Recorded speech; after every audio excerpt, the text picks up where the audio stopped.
What's up mga kasweta pips? Baha na amin guys, ayun o. Taas na ng tubig. So patay na naman tayo nito. Maglilipat tayo ng sasakyan kasi bumabaha na guys. So yan, baha na guys. Woohoo! Ayan na o. Paangat na, umaangat na, maya maya taas na yan kagad. Mataas na yan.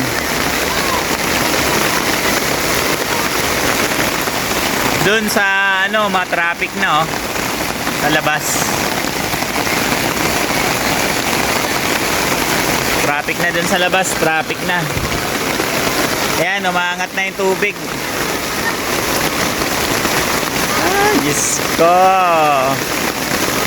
Ayun na, nag-atrasa na yung ibang sasakyan.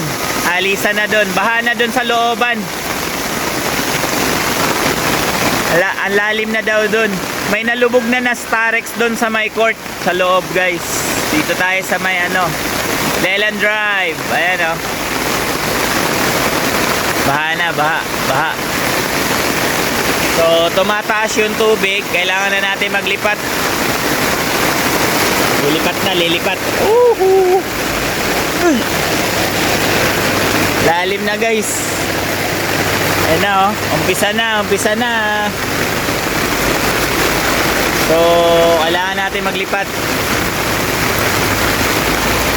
Lipat tayo guys para sigurado. Kasi nung last na ano ba yung bagyo na yun, na malakas din ang ulan, amapaw kami dito. Nalubog yung sasakyan.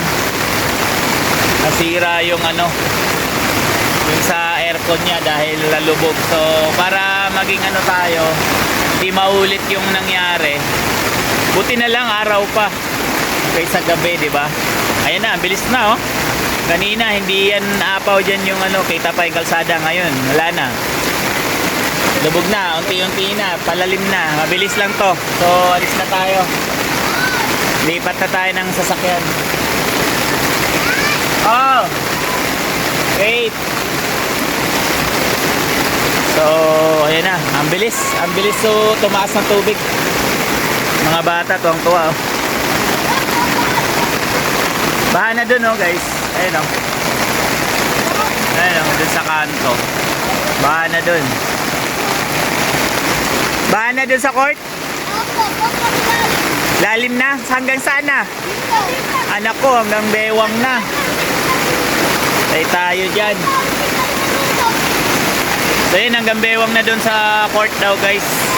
Sa court ng Leland Drive. Yan, umaapaw na oh. So maglilipat na tayo ng sasakyan. Let's go! Grabe guys, ang bilis ng tubig oh. So inaano na nila yung mga sasakyan dun sa kabila, sa may kanto. Kasi hanggang ano na, hanggang bewang na yung tubig dun. Mga ano na, umaapaw na. Inaabot na talaga yung ano, yung mga ibang sasakyan dun sa may looban. Kaya nilalabas na nila. So yan, ingat tayo guys, ingat ang lahat. Keep safe kung saan mang area kayo dito sa Metro Manila. So sobrang ano na, lakas ng ulan, mabaha na talaga. Ayan. So ingat.